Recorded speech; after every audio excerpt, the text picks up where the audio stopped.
Welcome back to another Free Will Photos podcast episode. Today, we're going to be talking about mistakes. We've all made them, and I am one of those people that I try to be as transparent as I possibly can when I talk about photography. And there are a ton of people who will tell you that they've made mistakes, but maybe they won't share exactly how those mistakes can be learned from. And I want you, as the beginner photographer, to really feel comfortable with going out and making mistakes. Just get out, use your camera, shoot, photograph, create, and make mistakes along the way.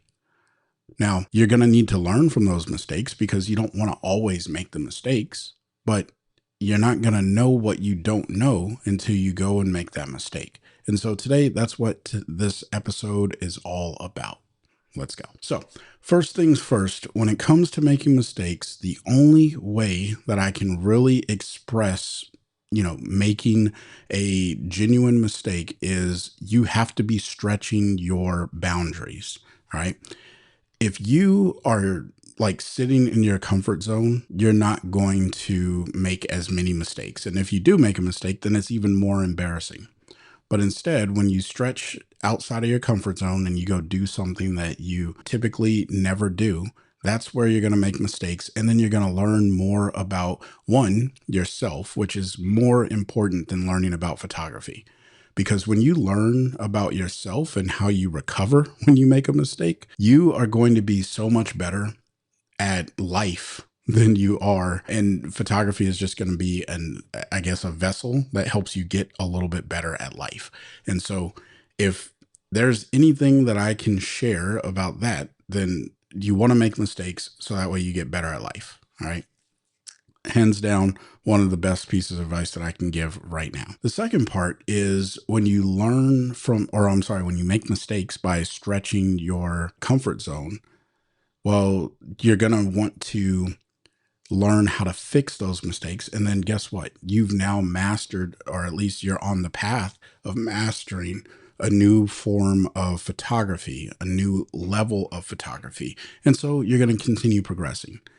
Even if this is outside of your niche. So if you're a landscape photographer and you're like, you know what, I'm going to go shoot portraits, and then you make mistakes, people are blurry or people have their eyes shut, things like that.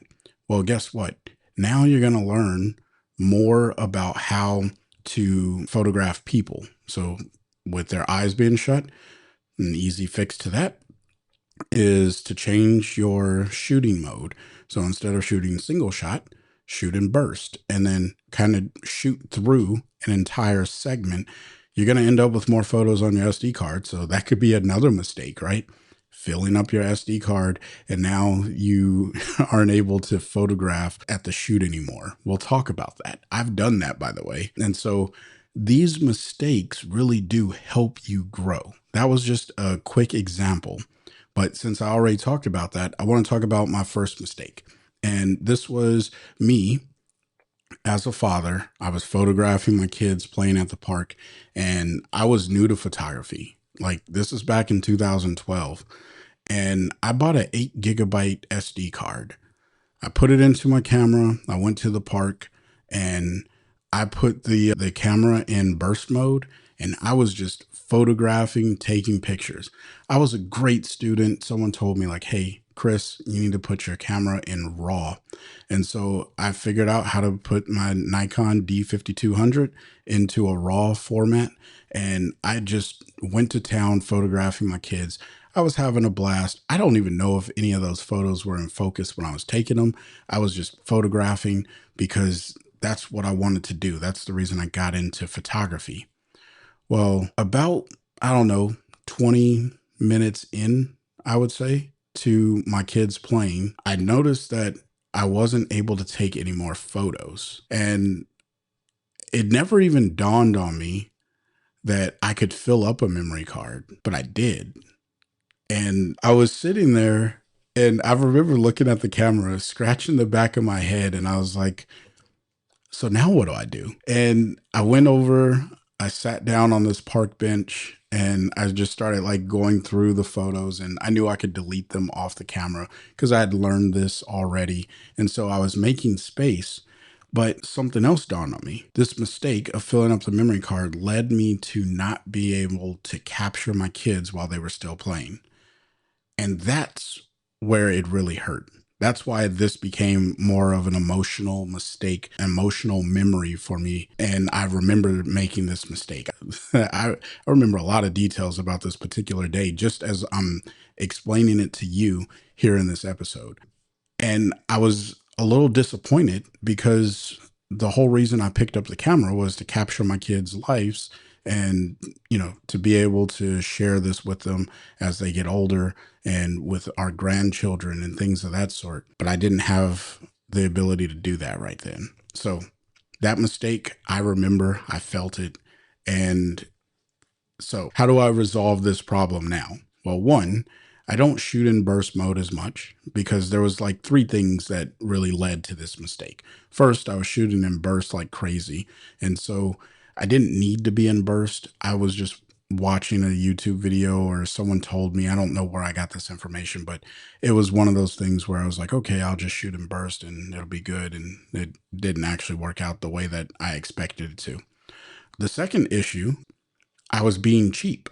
I only bought an 8 GB memory card because that was what I was recommended by the person at Best Buy when they were like, "Hey, you're gonna need a memory card. Here's one." It was like $15, $20, whatever it was, but it was only 8 GB. And I didn't even like rationalize like, well, how big are the files coming out of the camera going onto this memory card? And so I went ahead, I purchased it. Obviously, I ran through 8 GB in like the first 2 weeks because I also didn't remove old photos from the memory card after I put them onto my computer. I didn't reformat the memory card because I didn't even know that that was a thing. So you can see how all of these things start to stack up. But the thing that I messed up the most on is that I only purchased one memory card. I didn't buy a large memory card. And since I only had one and it was small, I didn't have a backup. So when I ran out of memory, I didn't even have the ability to go and grab another SD card. And so the mistake, one that I hope you learn from, is now memory cards are way less expensive. For $20, I feel like you can get a 64 GB memory card. And for most beginner photographers, that's going to be plenty for your work, as long as you have a good post-production workflow, which we'll talk about a little bit later because I have another story for that. But 64 GB is like the sweet spot. It used to be 32. I think now we're at 64. And then I think when you get to 128, you're going to be pretty solid. I have a bunch of 256 GB memory cards now. And so it's really hard for me to run out of storage. But because of the mistake that I made early on in my photography journey, I now carry no less than 5 memory cards with me, typically 2 in the camera and if I don't carry a camera bag, I at least grab an additional memory card and I put that in my pocket, sometimes even 2, to carry with me because I never want to run out of the ability to continue creating, because at that point you lose either data because now I have to go and look through the back of my camera and delete images just so I can continue taking photos, or I have to reduce from shooting RAW and shoot in a JPEG format or a JPEG mini format, which I lose flexibility in editing later down the line. Sometimes that may not be an issue, but these are all of the things that you start to have to compromise on when you make these mistakes. And I learned this, that I just need to carry bigger memory cards with me and more of them. And so I have like, I don't know, maybe 14, 20 memory cards. I got a lot of them. I have a lot of memory cards. Anyway, I now will never run out of memory. I have never ran out of memory either at a professional gig or in my personal life, like just photographing my kids. I always have memory. And now with video on cameras, this really does help out a lot, having extra memory cards available. And then when I get back again, I have a post-production workflow. And so that brings me to my second mistake that I'd like to share on today's episode, which is it's kind of embarrassing, is because it happened to me recently. This isn't something that I did early on in my photo journey. This happened like 3 weeks ago. So I've been doing this for so long, and I am still a victim of my own failure of a system. At least I failed to use the system, I should say. So I became subject to my system or not using the system that I've created. And so I went out and I photographed. It was just a photo walk. So thankfully, it's not a big issue, but it wasn't a client shoot or anything of that sort. But I went out on a photo walk. And when I came home, I put the SD card into the computer. I got distracted and I never copied the photos from the SD card to my hard drive. And so the next day, I went on another photo walk or another shoot, like I needed my camera. And I remembered that I put the SD card in the computer. And so in my mind, I said, hey, I've already taken the images off of this SD card. And so I put it in my camera. And I kid you not, as I was pressing the format button in my camera, because by the way, this is a pro tip. You should always format your SD cards in the camera and use SD cards for your specific cameras. Like I have SD cards that are for each individual camera. Now that I shoot all Sony, it's not a big issue, but I used to shoot Nikon, Canon, and Sony kind of combined. And so I had SD cards that were specific for my Canon camera, my Sony camera, and my Nikon. But now that I shoot all Sony, it's not as big of an issue because it uses essentially the same formatting structure. But that's just another mistake. You can corrupt a memory card if you jump between cameras on SD cards without formatting properly. So just keep that in mind. Nonetheless, back to me pushing the format button on my Sony camera. And I was formatting this memory card, and I thought to myself, did I save these photos to the computer? And literally, as I'm watching the little progress bar on the back of my camera start to delete the images, I just lost all of those images from the photo walk. And I was actually excited for some of the images that I got during this photo walk. It was during a sunset. And so it was like just beautiful skies. I was really, really loving this, right? And so of course I go and check the hard drive, and lo and behold, nope, I did not save those images. And I felt a little sad. I'm thinking about it right now, and I was like, I just lost all of those. But that taught me to be slower at formatting my memory cards. I don't need to format them immediately. Take my time, make sure that I actually save the images. Now, when I go and photograph for clients, I have a checklist, a post shoot checklist that I go through. And I do that intentionally to make sure that I do everything consistently. It's a system. And that is why it is so important that you have one for your own personal work. For me, I just said, you know what, whatever. I'm just going to go ahead and throw this in the computer, and I know what I do. But had I slowed down and used a checklist on my personal work, I would not be in the situation that I'm in now, where I don't have those images. Again, it wasn't catastrophic because it was a personal walk. And the cool thing is, I have a few images that I snapped on my cell phone. So I didn't completely lose that day, but that was something, it was a mistake that I made. And, I know better. So that's why I find it embarrassing that I did that, because I help people learn how to create workflows, and I teach them the steps that they need to take in order to make sure that they don't lose images. And here I am losing my images. And so I guess that's a fair segue to share that if you are looking for someone to help you with your post-production workflow, regardless of what type of photography genre you shoot, consider signing up for a training call with me where I'll help walk you through a workflow after you get done photographing to make sure that you save your images and you don't make the mistake that I just made where you delete or you reformat your card before verifying that you backed up the images.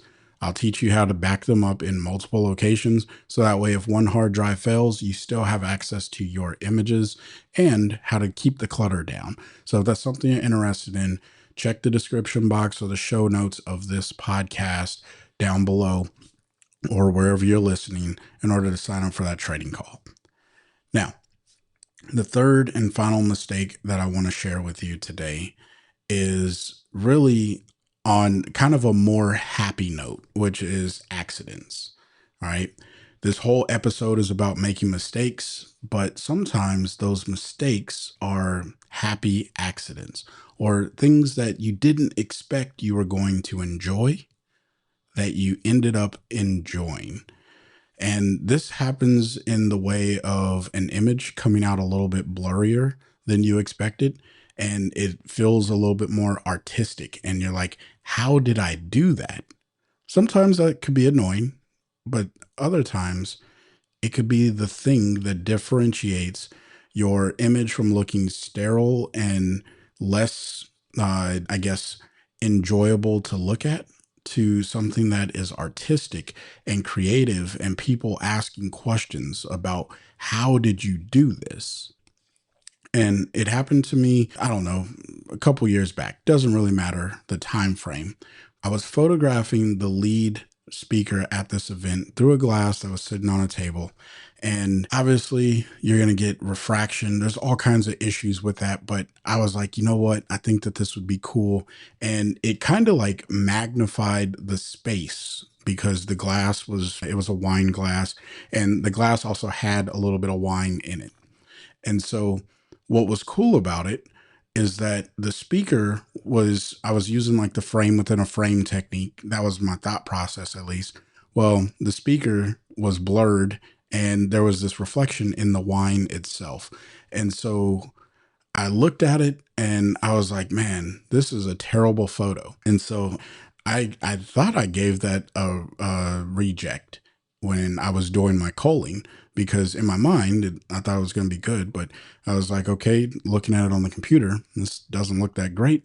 And so I was like, I'm not even going to share this with the client. I'm just going to go ahead and delete that. He'll never know that that was a thing. Well, I shared it with the client somehow. I still to this day, I may need to revisit my post production workflows, but to this day, I don't know how it ended up in his gallery. But he seen that image, like all of the other technically and professionally polished and well delivered photos, right? Composition and everything. Those photos, he was like, these are great. But I really like this photo of me through the wine glass because I love wine. And I didn't know this about this gentleman, but he really enjoyed the photo. He had more of a connection to that photo because it was personal. And I don't think he was going to use it for the reason they hired me. I think he just enjoyed having the photo because he knew it was him. And, you could tell that it was him, but it was in a creative way that helped the client feel like there was a personal photo outside of all of the marketing material that he was looking for from the event. And so, again, it was a happy accident. I still don't know how that got added into the gallery. So when he emailed me and he was like, hey, Chris, thanks for the photos. I actually really enjoyed the photo of me in the wine glass. And I was like, what do you mean you in the wine glass? Like, I thought I deleted that one or at least hid it or rejected it. But clearly I did not because it ended up, and I didn't edit that photo because I remember all of the photos that I edited. And so somehow he just received unedited version of an image somehow. So I went back and looked at the gallery and sure enough, it was in there. So along with all the edited photos. The good thing, my saving grace for this particular happy accident is that the photos, I didn't add any other of any more rejected photos. That just seemed to be the only one. Maybe at the last second, I subconsciously thought, hey, he would probably like this one. And I just threw it in there. I don't know. But that was a happy accident. And I'm thankful that he appreciated it. And so I know I went through a few different aspects of photography mistakes that you can make, from SD cards to, and the second SD card issue of formatting the card before having a good post production workflow of saving the images to the computer or to your second and third backup locations. And then, of course, a more artistic mistake that turned out to be, it was a shot that I thought was going to come out great. The way it was received was actually really, really cool because it validated something in my own creative vision, but in a way that I didn't even expect to have it validated. Because again, what I thought was going to be cool for the shot actually was not the reason that the person connected. He connected because there was more of a personal aspect. And so I thought that that was cool. It was a mistake that taught me that photography, especially when you are photographing people, that they have personalities, they have hobbies, they have interests. And one of the things that I do now in my portrait sessions or in my consultations when I'm talking to potential leads and clients is I ask them more personal questions because I want the shoot to be an experience that's for them. And that's for my event photography clients, my headshot clients, my portrait clients, everybody. If there's a person involved, I want to know about that person, even if it doesn't make it into the shoot, because at the end of the day, when you are running a business, and this is just for the business owners that may be listening to this. So if you're a beginner, maybe this isn't for you, or maybe you're considering going into the business aspect of this, and you start to learn that the craft of photography and the craft of business, they're kind of two separate things, and you have to find a way to make them combine. So learning to work with people at a personal level is way, way beneficial. That's terrible English, but I'm going to go with it. And so all that to say, messing up is not a problem.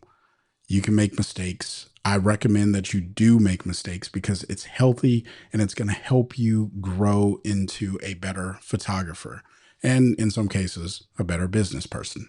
So, with all that out of the way, and all of the mistakes that I shared with you, I'd love to hear a story of your mistake down in the comment section below.